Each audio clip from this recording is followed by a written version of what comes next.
अब हम आगे देखते हैं।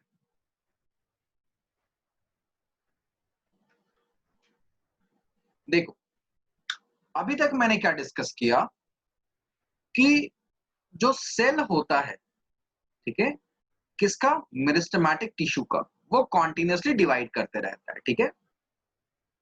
बट एक टाइम ऐसा आता है जब उसका डिवीजन रुक जाता है एंड इट स्टॉप्स डिवाइडिंग, ठीक है। जनरली इनिशियल स्टेजेस में जो मेरिस्टेमेटिक टिश्यू के सेल्स होते हैं, they continuously divide, but after some time a stage is reached जब वो डिवाइड करना बंद कर देते हैं, इट स्टॉप्स डिवाइडिंग। तो जब वो डिवाइड करना बंद कर देते हैं तो अब दे बिकम परमानेंट टिश्यूज, वो परमानेंट टिश्यूज बन जाते हैं, ठीक है। वो परमानेंट टिश्यू बन जाते हैं कि उन्होंने डिवाइड करना बंद कर दिया, वो परमानेंट टिश्यू बन गए। तो जब तक वो डिवाइड करते हैं, ठीक है, जब तक वो डिवाइड करते हैं तो क्या होता है कि उनका रोल स्पेसिफिक नहीं होता, ठीक है। वो कोई भी काम करते हैं। ऐसा समझो कि एक ऑर्गेनाइजेशन में जब कोई नया एम्प्लॉय ज्वाइन करता है तो क्या उससे बहुत सारे काम करवाए जाते हैं, ये भी कर लो, वो भी कर लो, वो भी कर लो, सारा काम कर लो। बट ओवर द टाइम क्या होता है, जब कुछ समय के बाद जब उसे प्रमोशन वगैरह मिल जाता है तो क्या होता है, उसका रोल स्पेसिफिक हो जाता है कि बस तुम्हें अब यही काम संभालना है, ठीक है, कि तुम्हें क्या करना है, बस यही काम संभालना है। मेरी बात आ रही समझ में? तो जो मेरिस्टेमेटिक टिश्यू के सेल्स होते हैं वो भी क्या करते हैं, after some time they lose their ability to divide. अब वो डिवाइड नहीं कर सकते, ठीक है। तो जब वो डिवाइड करने के इस एबिलिटी को लूज कर देते हैं तो क्या करते हैं, दे टेक अप स्पेस।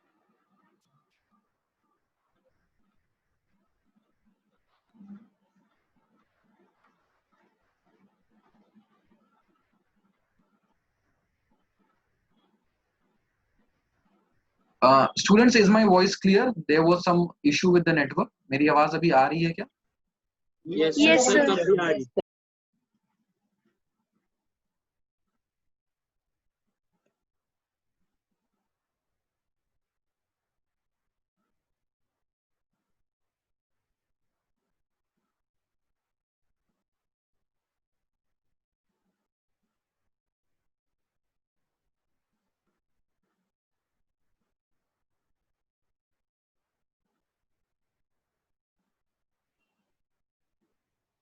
तो चलो आगे देखते हैं। तो क्या होता है कि जब सेल अपने डिवीजन के they lose their ability to divide, और उस समय क्या करते, they take up specific roles, ठीक है।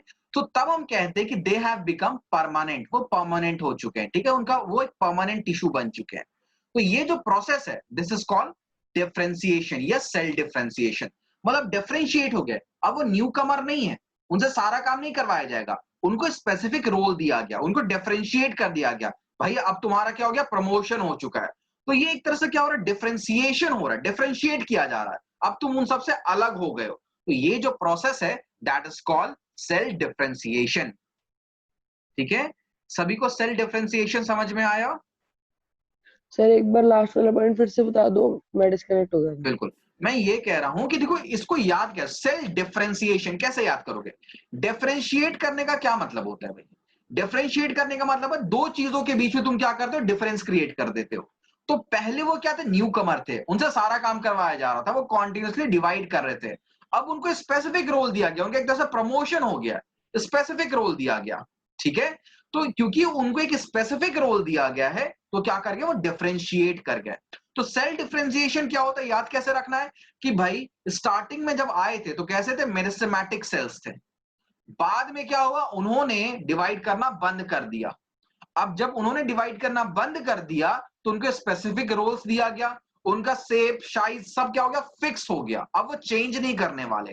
तो अब वो क्या बन चुके हैं, परमानेंट टिश्यूज बन चुके हैं, क्योंकि उन्होंने परमानेंट रोल ले लिया, परमानेंट शेप, परमानेंट साइज, सब कुछ उन्होंने परमानेंट ले लिया। तो अब वो क्या बन चुके हैं, परमानेंट टिश्यूज बन चुके हैं। आई बात समझ में? चलो आगे बढ़ते हैं। बिल्कुल चिराग, पीडीएफ मिल जाएगा, पीडीएफ मिल जाएगा बच्चे।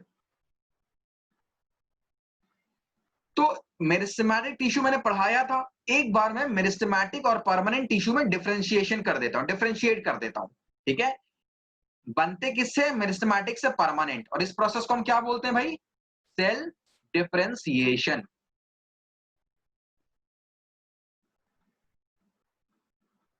ठीक है, इस प्रोसेस को क्या बोला जाता है? सेल डिफरेंशिएशन बोला जाता है। अब देखो, मेरिस्टेमेटिक टिश्यू तो हमने पढ़ ही लिया है ना, अब उसको बस कंपेयर करना है। मेरिस्टेमेटिक टिश्यू के जो सेल्स होते हैं वो लिविंग होते हैं और थिन वॉल्ड होते हैं। देखो, लिविंग होते तभी तो डिवाइड करते हैं ना, डिवीजन तो तभी पॉसिबल जब लिविंग होगा। लेकिन परमानेंट टिश्यू के जो सेल्स होते हैं ये लिविंग भी हो सकते हैं या डेड भी हो सकते हैं, दोनों पॉसिबिलिटी है। इट कैन बी लिविंग और it can be dead, and at the same time उनके सेल वॉल थिक हो जाते हैं। ठीक है, the cell wall become thick.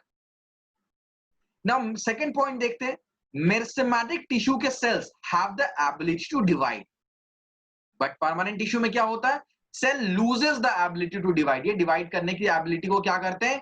Loose कर देते हैं। ये भी पढ़ लिया है। Nucleus is prominent, meristematic tissue में क्या है? न्यूक्लियस प्रोमिनेंट होता है। अब एक बात समझो यहां पे, प्रोमिनेंट का क्या मतलब है? Always present. प्रोमिनेंट का क्या मतलब है भाई? ऑलवेज प्रेजेंट, होगा ही होगा। देखो, मेरिस्टेमेटिक टिश्यू के सेल हमेशा डिवाइड करते हैं, उनका काम ही है डिवाइड करना।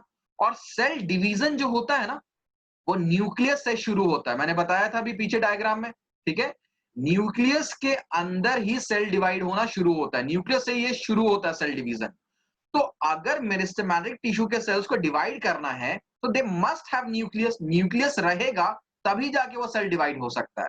सो मेरिस्टेमेटिक टिश्यू के cells always have nucleus with them, always prominent है। लेकिन परमानेंट टिश्यू के सेल्स को डिवाइड होना, they don't need to divide, उनको अब डिवाइड तो नहीं होना है, तो न्यूक्लियस प्रेजेंट हो भी सकता है या नहीं भी हो सकता है, डिपेंडिंग अपॉन सिचुएशन। न्यूक्लियस का और भी काम होता है ना, तो अगर ऐसे कोई जरूरत हुआ तो हो सकता है न्यूक्लियस प्रेजेंट होगा या हो सकता नहीं भी हो सकता, नॉट नॉट नेसेसरी। ना meristematic tissue does not contain vacuole, sir ये भी पॉइंट। हाँ जी। सर लेकिन सेल्स के अंदर तो न्यूक्लियस प्रेजेंट होता है नहीं, ना? अब इसको एक चीज, ये एक नया चीज सीखो। It is not always important कि सेल के अंदर न्यूक्लियस होगा ही होगा। न्यूक्लियस लिविंग सेल्स के अंदर होता है, not in dead cells. Nucleus सिर्फ लिविंग सेल्स के अंदर होता है, डेड सेल्स में नहीं होता है। ठीक है, जैसे कि मान लो प्लांट, तो प्लांट का जो सबसे आउटर पार्ट है ना, जिसको हम बोलते हैं बार्क, जो बड़ा रफ सा होता है, वो डेड पार्ट होता है प्लांट का। ठीक है, वो डेड होता है प्लांट का वो पार्ट, तो it does not have nucleus, उसके पास न्यूक्लियस नहीं होता है। So nucleus is present only in the living part, only in the living cells.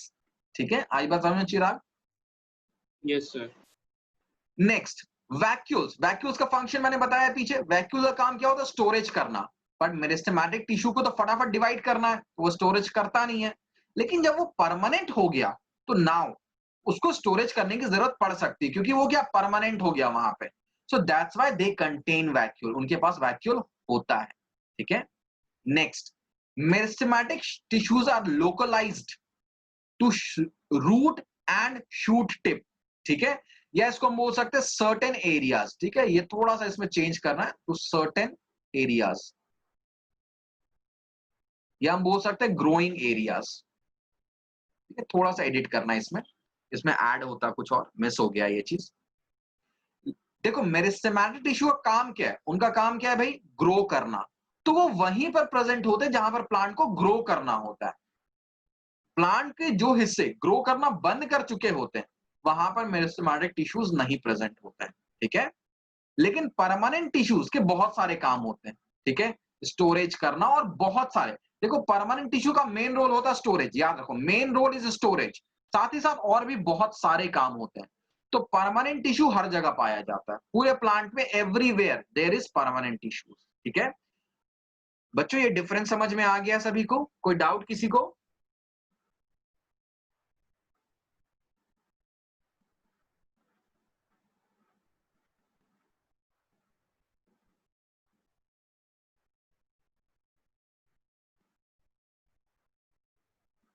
चलो, किसी को डाउट नहीं है, आगे बढ़ते हैं। तो समझ में आ गया, मेरिस्टेमेटिक से जब परमानेंट हो जाता है तो क्या क्या चेंजेस होता है, हमने देख लिया।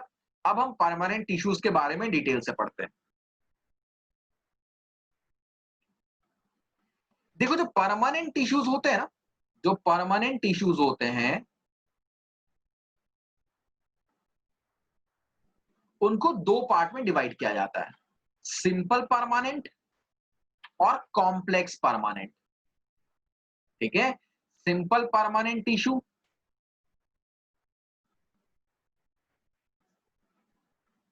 And complex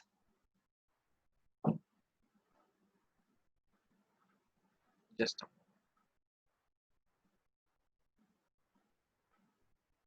tissue. क्या होता है मैं फटाफट समझाता हूं। सिंपल परमानेंट टिश्यू ऐसे सेल से, देखो टिश्यू का क्या मतलब है कि सभी सेल्स मिलके एक फंक्शन करेगा, वो तो हमने पहले ही पढ़ लिया। A group of cells that perform a specific function that is called tissue. But simple में क्या होता है, all cells have similar structure.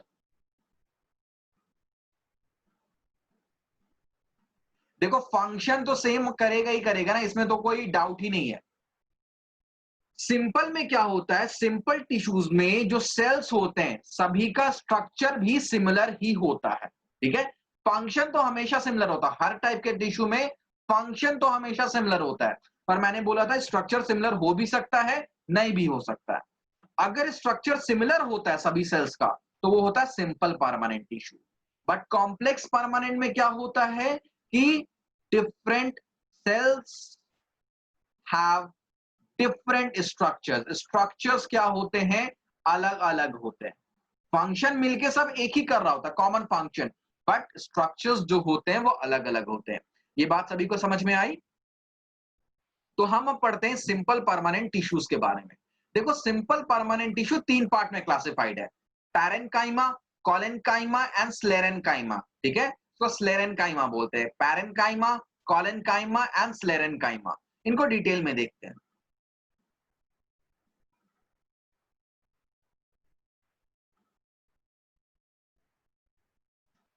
Parenchyma, parenchyma forms the bulk of the plant body. Plant के अंदर 80% जो सेल्स होते हैं वो पैरेन्काइमा के होते हैं। बल्क है मतलब एक तरह से इट इज, मतलब प्लांट के बॉडी में जो भी हिस्सा खाली बच गया उसमें पैरेन्काइमा भर दिया गया, ऐसा समझ लो। ठीक है, पैरेन्काइमा क्या है, it forms the bulk of the plant body.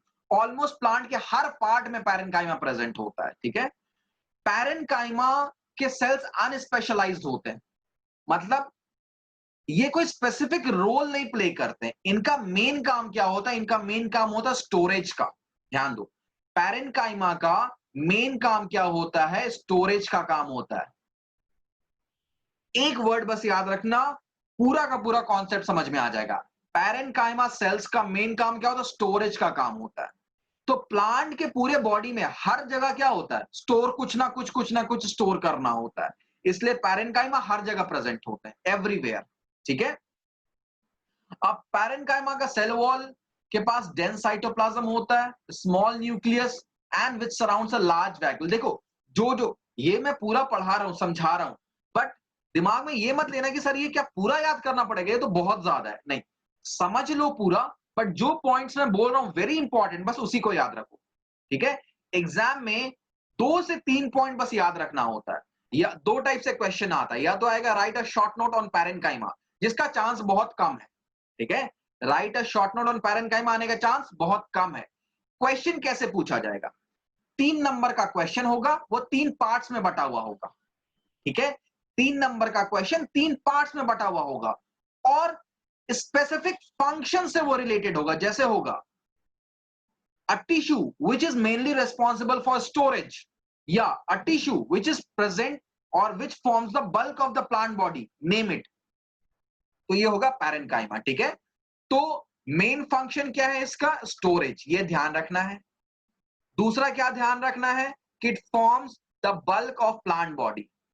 बाकी चीजें नॉट वेरी इंपॉर्टेंट, पढ़ना है समझना है, लेकिन रटने के पीछे नहीं जाना है कि भाई एकदम याद होना चाहिए।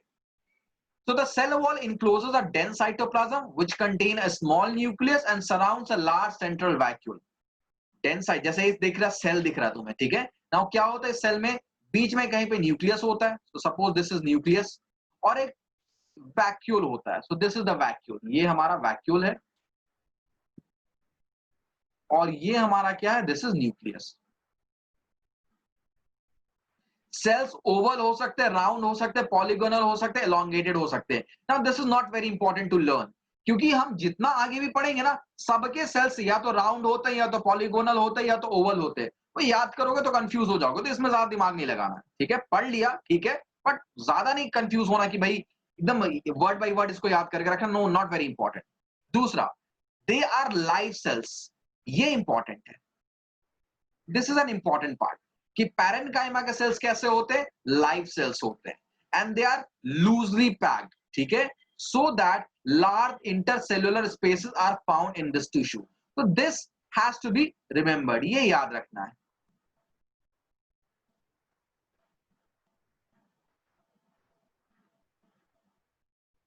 ठीक है, तो वी कैन से यार, देखो यहां पे हम देख सकते हैं, यहां पर स्पेस है, ये हमारा स्पेस हो गया, ये स्पेस है, ठीक है, ये स्पेस है, ये सभी क्या है भाई, दे आर इंटरसेल्युलर स्पेसेस, ये इंटरसेल्युलर स्पेसेस है, दे आर इंटर सॉरी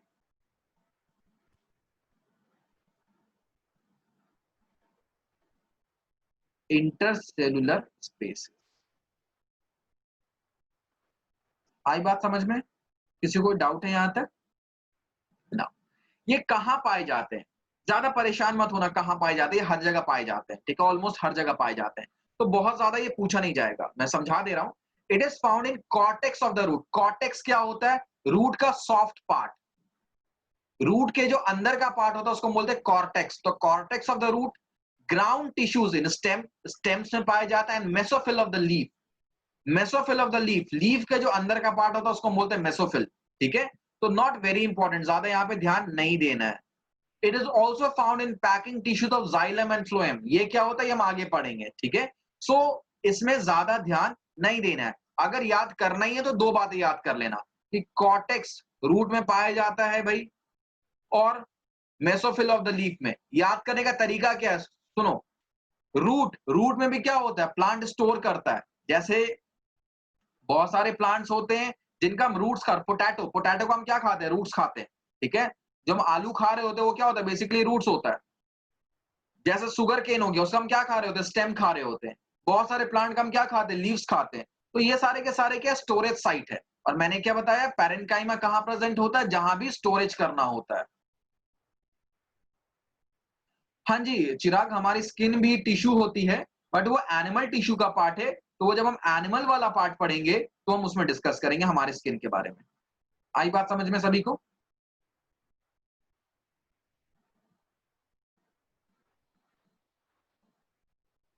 चलो ठीक है, थोड़ा सा क्लास 5 मिनट और एक्स्ट्रा होगा, ठीक है, क्योंकि बीच में हमने थोड़ा टाइम वो वेस्ट हो गया था। तो 5 मिनट एक्स्ट्रा रखते हैं। मुझे पैरेन्काइमा, कॉलेनकाइमा, स्लेरेन्काइमा थोड़ा सा समझाना है, और बाकी कॉम्प्लेक्स में अगले क्लास में समझाऊंगा, ठीक है। तो आगे बढ़ते हैं।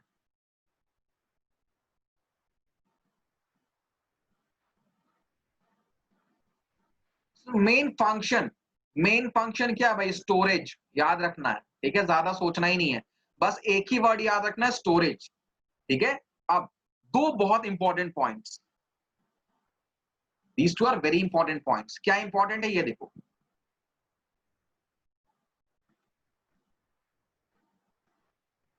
क्या इंपॉर्टेंट है ये देखो। कुछ प्लांट्स में जो पैरेन्काइमा के सेल्स होते हैं उनमें क्या होता है, क्लोरोफिल प्रेजेंट होता है। तो जब क्लोरोफिल होगा तो वो क्या करेंगे, फोटोसिंथेसिस कर रहे होंगे। फोटोसिंथेसिस क्या होता है भाई, सभी को पता ही होगा, वो प्रोसेस जिससे प्लांट अपना फूड बनाता है, ठीक है। तो क्योंकि उस पैरेन्काइमा में क्या प्रेजेंट है, क्लोरोफिल, उस पैरेन्काइमा में क्या प्रेजेंट है भाई, क्लोरोफिल प्रेजेंट है। तो ऐसे पैरेन्काइमा को जिसमें क्लोरोफिल प्रेजेंट है उसको हम बोलते हैं क्लोरेन्काइमा। बहुत सारे बच्चे क्लोरेन्काइमा को है ना कॉलेन्काइमा से कंफ्यूज करते हैं, याद रखो, मैं कॉलेन्काइमा नहीं बोल रहा, क्लोरेन्काइमा। क्लोर, क्लोर कहां से आ रहा है, क्लोरोफिल से आ रहा है, मैं क्लोरेन्काइमा बोल रहा हूं, ठीक है। क्या होता है भाई, ऐसे प्लांट के कुछ ऐसे पार्ट्स में क्या होता है क्योंकि क्या है, पैरेन्काइमा तो हर जगह प्रेजेंट है ना, हर जगह प्रेजेंट है। तो प्लांट में कभी कभी क्या होता है, कुछ ऐसे पार्ट्स में पैरेन्काइमा के अंदर क्या होता है, क्लोरोफिल प्रेजेंट होता है। तो ऐसे पैरेन्काइमा को हम क्या बोलते हैं, क्लोरेन्काइमा बोलते हैं। हर जगह प्रेजेंट नहीं होता, हर पैरेन्काइमा के अंदर क्लोरोफिल नहीं होता, कुछ पैरेन्काइमा के अंदर क्लोरोफिल होता है, उसको हम क्या बोलते हैं, क्लोरेन्काइमा। अब सपोज कोई पैरेन्काइमा रूट्स में प्रेजेंट है, तो भाई रूट्स में क्लोरोफिल थोड़ी ना होता है, ठीक है। तो इसलिए जो जनरली जो लीव्स में प्रेजेंट होता है पैरेन्काइमा, ग्रीन स्टेम्स में प्रेजेंट होता है, वहां पे द पैरेन्काइमा कंटेन्स क्लोरोफिल, तो दैट्स व्हाई उसे हम क्या बोलते हैं, क्लोरेन्काइमा बोलते हैं। Is it clear? नेक्स्ट देखो, इन सम एक्वेटिक प्लांट क्या होते हैं भाई, जो पानी में रहते हैं, जैसे लोटस हो गया, वाटर हाइसिंथ हो गया। वाटर हाइसिंथ क्या होता है, गूगल पे सर्च करना, इमेज दिख जाएगा, ठीक है। तो ये जो एक्वेटिक प्लांट होते हैं, ये क्या करते रहते हैं, तुम देखोगे कि इनका रूट्स जो होता है वो तो अंदर होता है, लेकिन ये वाटर पे फ्लोट करते रहते हैं, ठीक है। दे फ्लोट ऑन वाटर, वाटर के सरफेस पे ये फ्लोट करते रहते हैं। तो वाटर के सरफेस पे क्यों फ्लोट कर पाते, कैसे फ्लोट कर पाते, ये समझो इस बात को। इनका जो बेसिकली इनकी जो इसकी इनकी बॉडी में जो पैरेन्काइमा होती है, क्योंकि पैरेन्काइमा तो बल्क फॉर्म करती है, हर जगह ऑलमोस्ट होती है, तो उस पैरेन्काइमा में एयर कैविटीज होते हैं, मतलब उनमें होल्स होते हैं, ठीक है। सेल के अंदर क्या होते हैं, एक तरह से हॉलो स्ट्रक्चर होता है जिसके अंदर एयर प्रेजेंट होता है, ठीक है। पैरेन्काइमा के सेल्स के अंदर क्या होता है, अंदर सेल के अंदर क्या होता है, हॉलो स्ट्रक्चर्स होता है। तो हॉलो स्ट्रक्चर को बोलते हैं कैविटी। जैसे दांत में हॉलो स्ट्रक्चर होता है तो क्या बोलते हैं, डेंटल कैविटी, टूथ कैविटी बोलते हैं। तो हॉलो स्ट्रक्चर को हम क्या बोलते हैं, कैविटी बोलते हैं। तो जो पैरेन्काइमा के सेल्स होते हैं इन एक्वेटिक प्लांट्स में, उनके अंदर क्या होता है, एयर कैविटीज होता है। तो एयर कैविटी क्या होता है, वो खोखला हो गया, हॉलो हो गया, जिसके वजह से क्या होता है, वो लाइट हो जाता है। और वाटर क्या करता है, उस पर ऊपर की तरफ फोर्स लगाता है। Suppose this is a plant, ये एक प्लांट का लीफ है, ठीक है। लोटस का लीफ ऐसा बड़ा सा लीफ होता है लोटस का, ठीक है। तो दिस इज, ये वाटर है, सपोज दिस इज वाटर।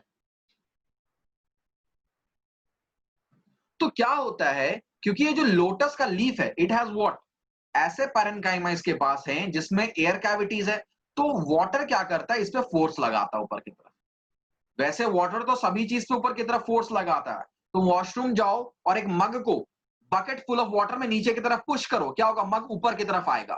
क्योंकि वाटर जो होता है, कोई भी फ्लूइड में जब भी हम कोई ऑब्जेक्ट डालते हैं ना, तो फ्लूइड उसको ऊपर की तरफ पुश करता है हमेशा। तो ये जो फोर्स होता है, इसको हम बोलते हैं बायंड फोर्स। आई होप तुमने जूनियर क्लासेस में नाम तो सुना ही होगा। This is called buoyant force, ठीक है। This is called buoyant force. और ये जो पूरा प्रोसेस है, ठीक है, दैट इज कॉल्ड बायंसी, उसको हम क्या बोलते हैं, बायंसी बोलते हैं। तो एयर कैविटीज प्रेजेंट होने की वजह से ये जो लीफ है, इट बिकम्स वेरी लाइट, बहुत लाइट हो जाता है, और जिसकी वजह से ये हमेशा वाटर के ऊपर फ्लोट करता रहता है। तो क्योंकि ये जो पैरेन्काइमा है, उसके अंदर क्या है, एयर कैविटीज है। The parenchyma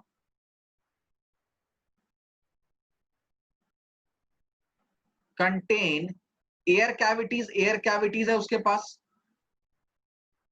so that's why ये जो पैरेन्काइमा है, उसको हम क्या बोलते हैं, एरेन्काइमा, AERENCHYMA। बात सभी को समझ में आई? यस तो ये सर। दोनों याद रखना है, ठीक है। या तो नेमिंग में पूछा जा सकता है कि the parenchyma in which chlorophyll is present, name it. या तो पूछा जा सकता है व्हाट इज क्लोरेन्काइमा, कुछ भी पूछा जा सकता है। वैसे एरेन्काइमा के साथ हो सकता है, ठीक है। तो देखो, मैं पढ़ाता सब जा रहा हूं, लेकिन मैं बताता जा रहा हूं व्हाट टू लर्न। पढ़ना सब है। देखो ऑब्वियस सी बात है ना, अगर मान लो तुम एक बार रीड करते हो तो दिमाग में कहीं ना कहीं तो स्टोर होगा ही, रिलेट कर ही लोगे। बट फोकस किसको रखना, ऑन टिप्स किसको याद रखना, वो मैंने बता दिया, ठीक है। तो आज की क्लास में यहीं पे करता हूं। नेक्स्ट क्लास में मैं फिर कॉलेनकाइमा और स्लेरेनकाइमा और आगे का पार्ट कंप्लीट कराऊंगा, ठीक है। तो यहां तक का पीडीएफ सर रात में मिल पीडीएफ जाए। सेंड कर देना। रात में सेंड कर पाऊंगा चिराग, अभी जस्ट मेरी क्लास है, तो रात में क्लास ओवर ओके होगी, रात में सेंड कर दूंगा, ठीक है। सर ओके हाँ जी। सर आपने अभी बताया जैसे लोटस फ्लोट होता है, लेकिन हाँ, सर आपने ये भी बोला कि कोई भी चीज फ्लूइड पे फ्लोट होती है। सर लेकिन कोई अगर हैवी चीज होती है तो वो तो अंदर नीचे चली जाती है। हेवी चीज जैसे सर जैसे एक स्टोन स्टोन, होगा। ठीक है। देखो यही बात है ना, ये बायएंड फोर्स का कॉन्सेप्ट है। एक्चुअली हमें ये अपने सिलेबस में पढ़ना था, लेकिन लेटेस्ट सिलेबस में इसको हटा दिया गया फिलहाल तो, ठीक है। तो क्या ओके होता है सर। कि मैं इसके बारे में नेक्स्ट क्लास में डिस्कस करता हूँ, बायएंड फोर्स के बारे में, ठीक है, डिटेल में बताऊंगा क्या होता है। Okay sir sir. ये कौन से चैप्टर में था? ये हमारा ग्रेविटेशन, तुम्हारे बुक में तो होगा ही। ग्रेविटेशन चैप्टर में क्या था, फ्लोटेशन नाम का एक टॉपिक था, हाफ, ठीक है। हाफ चैप्टर के बाद ओके फ्लोटेशन सर। नाम का एक टॉपिक था, उसी में ये पढ़ना था। बट लेटेस्ट सिलेबस में उसको कट करके हटा दिया गया। तुम अगर बाई चॉइस चाहो तो देख लो, पढ़ सकते हो, ठीक है। हाँ तो जी sir, I am ending this thank session, you sir. ठीक है, बाकी नेक्स्ट क्लास में देखते हैं।